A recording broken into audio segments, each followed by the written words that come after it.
እዚሁ አዲስ አበባ ውስጥ በአንድ መስሪያ ቤት ውስጥ ተቀጥሮ የሚሰራ ሰራተኛ ነበረ።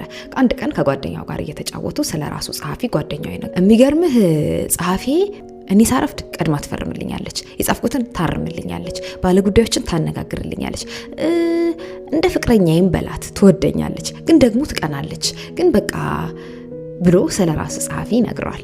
ይህንን የሰማው ጓደኛው ከዛ ቀን ጀምሮ ቢሮ ይሄድና ለመስሪያ ቤቱ የተቀጠረችው ጸሐፊ የራሴ ጸሐፊ ናት ብሎ ማሰብ ይጀምራል። ለዛውም በሚስጥር ለኔ የተቀጠረች ጸሐፊ ናት ብሎ ነው የሚያስበው። ከበቡሽ ነው ስሟ።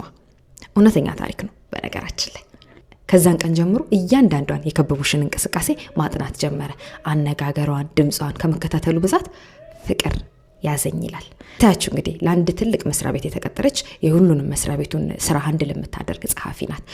ስሟን ቀይሮ ደብዳቤ ጽፍላትና ይህንን ታይፕ አድርጊልኝ እስቲ ይላታል።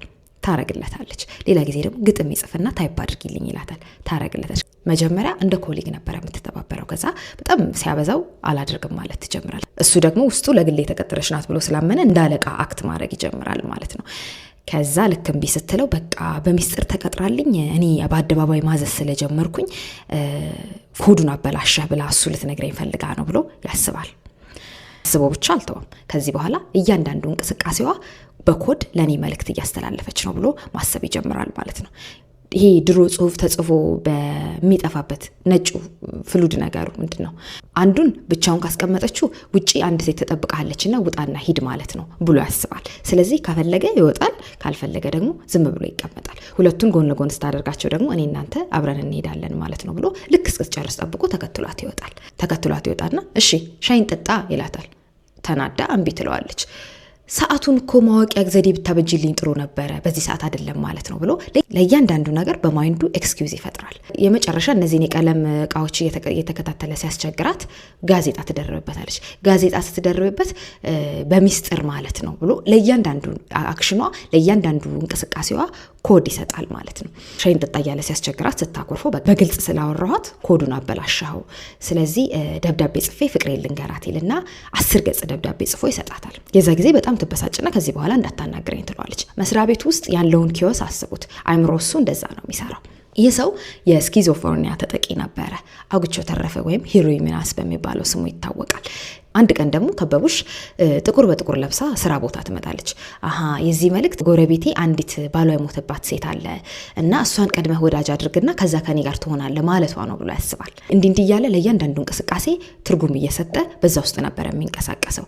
ህልም ያይ ነበረ። ህልም ሳይ ነብይ ሆንኩ መሰለኝ ይላልና ህልሞቹ ሁሉ ይጽፋቸው ነበረ። ምክንያቱም ዓለም የሚመራው በሱ ህልም ነው ብሎ ማመን ጀምሮ ነበር። እንግዲህ ይታያችሁ፣ ህመሙ ሳይታወቅለት አንድ መስሪያ ቤት ውስጥ ሰራተኛ ነው። ቀን ተቀን ህይወቱን ይመራል። ሶቪየት ህብረትና አሜሪካ እየተዋጉ ነው። ከስራ ወጥቶ እስጢፋኖስ ጋር አንዲት ላም ሳር እየጋጠች እሷ ጋር አፍጥጦ ይቆማል።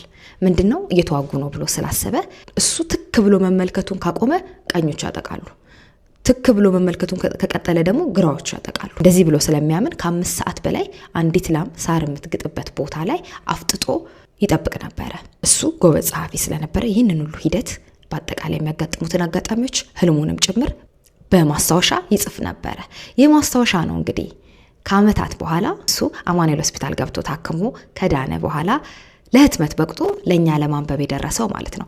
እብዱ ፐርሰናል ዳይሪ ነገር ነው የጻፈው። ይህ መጽሐፍ የስኪዞፍሬኒያ ተጠቂዎችን በደንብ አንደርስታንድ እንድናደርጋቸው በጣም ብዙ ካይምሯችሁ በላይ የሚሆኑ ነገሮች እንዴት ይህን ሁሉ ተቋቁሞ አለፈው የምትሏቸውን ነገሮች በመጽሐፉ ላይ ያስፍሯቸዋል። ይህ ወር የአይምሮ ጤና ግንዛቤ መስጫ ወር ነው። ስፔሲፊካሊ ደግሞ የወንዶች አይምሮ ጤና ላይ ይህን መጽሐፍ እንድናነብ፣ ስለ አይምሮ ጤና እንድንወያይ፣ እንዲሁም ሀሰሳ እንድናደርግበት ንባብ እንችል የፊታችን ቅዳሜ ኢቨንት አዘጋጅቶልናል።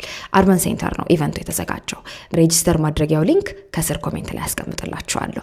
እብዱን መጽሐፍ ያነበባችሁት ማንበብ የምትፈልጉ፣ ሪቪውን ቀድማችሁ ማዳመጥ የምትፈልጉ፣ እንዲሁም ደግሞ ስለ አእምሮ ጤና ግንዛቤ በደንብ ማወቅ የምትፈልጉ ኢንትረስትድ የሆናችሁ ሁላችሁ ተጋብዛችሁ ቅዳሜ እብዱ መጽሐፍ ላይ ለመወያየት እኔ ያለው ሄኖክ አለ፣ አማን አለ፣ ሜሪ አለች፣ ፌቨን አለች፣ እንዲሁም ደግሞ ብዙ ሰርፕራይዝ ገስቶች አሉ።